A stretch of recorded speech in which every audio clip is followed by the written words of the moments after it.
Welcome to Fun Facts Daily, your source for just the good stuff. Monday through Friday, we're bringing fun facts and news you can use, all carefully curated to uplift and inform. So give yourself a break, relax, and learn something awesome in just a few minutes every day. Hi everyone, thanks for tuning in to Fun Facts Daily. I'm your host Kyle Wood. Today we'll be learning all about graduations, but let's get started by warming up our brains with a little challenge to see if you can tell fact from fiction. Here's an odd statement I came across recently.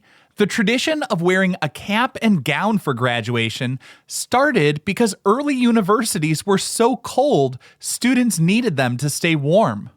Does that ring true to you? Take a moment to think about it. I'll reveal the actual facts at the end of this episode.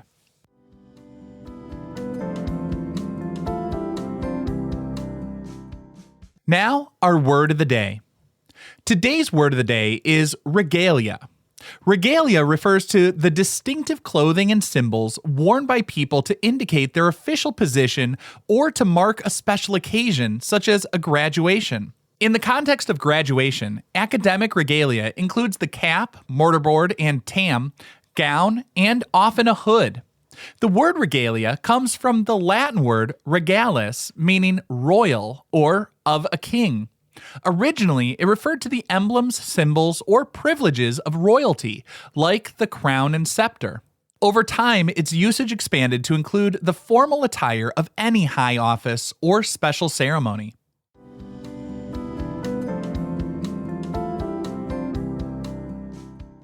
Now for your daily high five, our top 5 fun facts about graduation. Number 1. Honorary degrees are awarded to recognize exceptional achievement and bring prestige, not to diminish student effort. It might seem puzzling when someone who never attended a particular university, or perhaps any university, is awarded a degree at a graduation ceremony. But honorary degrees are a long-standing tradition in academia. They're bestowed upon individuals who have made extraordinary contributions to a specific field, to society as a whole, or who have achieved great distinction. Think of renowned artists, scientists, philanthropists, or world leaders. Universities grant these degrees for special reasons: to honor the recipient's outstanding work, to inspire graduating students by presenting them with an example of high achievement, and also, candidly, to associate the university with the prestige and recognition of the honoree. It's not meant to devalue the degrees earned through years of study by the graduating class. It does still seem a little funny, though, to have the graduates who put in years of study at a university listen to the meandering remarks of a commencement speaker who may not have studied there at all. Number 2, the youngest person ever to graduate from college was a 10-year-old prodigy.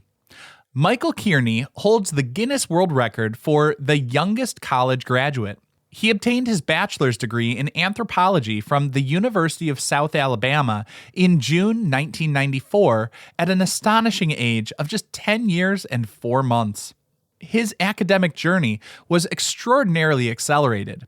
He started speaking in full sentences at just 4 months old, learning to read at 8 months, and began high school at age 6. After his initial degree, Kearney didn't slow down.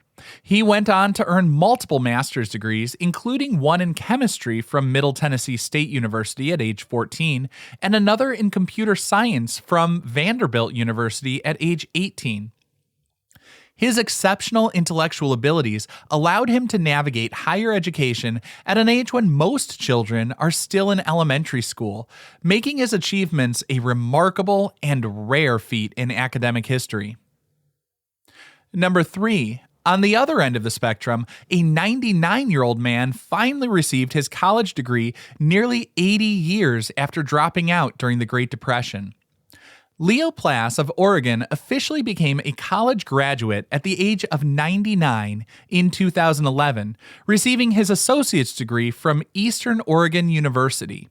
He had originally attended what was then called Eastern Oregon Normal School in the early 1930s and was just a few credits short of graduating when he left in 1932.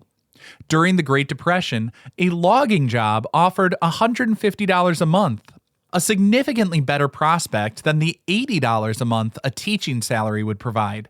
So he made the practical choice to leave school. Decades later, at the urging of a nephew, university officials reviewed his old transcripts and, considering his life experience, determined he had fulfilled the requirements for an associate's degree in general studies. Plass, who was just 2 months shy of his 100th birthday at the time, proved it's truly never too late to achieve an educational goal, even if it takes almost a lifetime. His story captured hearts as a testament to lifelong learning and finishing what you started. Number 4. The celebratory tossing of graduation caps is a relatively modern tradition starting in the early 20th century. While academic regalia feels ancient and has medieval origins, the iconic image of graduates throwing their caps, specifically mortarboards, into the air is a much more recent development. The first documented instance of this celebratory cap toss is often attributed to the 1912 graduating class of the U.S. Naval Academy in Annapolis, Maryland. Prior to this, graduates were required to wear their hats for 2 years after commissioning, so the toss symbolized the end of this requirement and the beginning of their service as officers. The practice quickly caught on at other institutions as a joyful and symbolic gesture of accomplishment, freedom, and the end of one chapter of life before embarking on the next. It provides a powerful visual expression of collective celebration and has become an enduring and beloved image associated with graduation ceremonies worldwide, even though some institutions now discourage it due to safety concerns and the desire to maintain a more formal atmosphere. Number 5, the Pomp and Circumstance March, a staple at many graduations, was composed by an English composer and first played at a Yale graduation in 1905. The widely recognized graduation march is officially titled Pomp and Circumstance March No. 1 in D major. It was composed by Sir Edward Elgar in 1901. Its association with graduations began in the United States when it was played at the Yale University commencement ceremony on June 28, 1905, where Elgar was invited to attend and receive an honorary doctorate. The piece was reportedly played as the recessional, and its dignified and uplifting melody resonated so well with the occasion that other universities soon adopted it.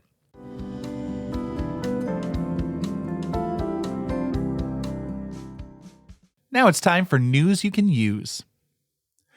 Here's a practical tip for graduation day.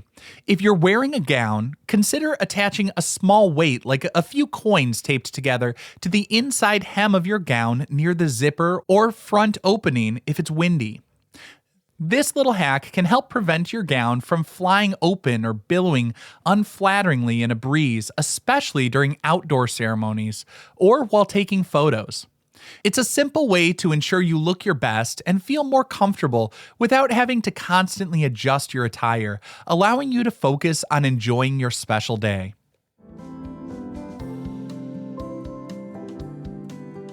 Now for the moment you've been waiting for. Earlier, I asked if the tradition of wearing a cap and gown for graduation started because early universities were so cold students needed them to stay warm. That one is a fact. While the cap and gown are now symbolic of academic achievement, their origins are indeed practical. In the medieval period, when the first universities were established in Europe, think places like Oxford and Cambridge, these institutions were often housed in ancient stone buildings. Central heating was centuries away, so the long, heavy robes and accompanying hoods served as essential layers to protect scholars from the biting cold and dampness prevalent in the lecture halls and living quarters. Imagine trying to focus on dense Latin texts while shivering. The regalia was less about fashion and more about survival and comfort for these early academics. Of course, there is a little bit more to it than just the utilitarian comfort and warmth. The tradition of wearing specific gowns, caps, and hoods dates back to the 12th and 13th century. In these early universities, many scholars were also members of the clergy or training to be, and their everyday attire often consisted of simple, sober robes similar to those worn by monks. This attire helped to distinguish them as scholars within society. As universities became more formalized, so did the dress code. Specific colors, lengths, and materials of gowns and hoods began to signify different fields of study, levels of academic degree, bachelor's, master's, doctorate, and the particular university one attended. This created a visual system for recognizing academic rank and achievement, a tradition that largely continues today as a symbolic link to the long history of higher education. Now, I hope you enjoyed learning about graduations with me, and be sure to tune in every weekday for even more fun facts. Fun Facts Daily is an Airwave Media podcast. It was written, recorded, mixed, and edited by me, Kyle Wood. Thanks for sharing a part of your day with me. Be sure to follow Fun Facts Daily on your favorite podcast app so you can keep the good stuff coming your way every day. And if you like the show, please do me a favor and leave a kind rating, review, or just tell your friends about it.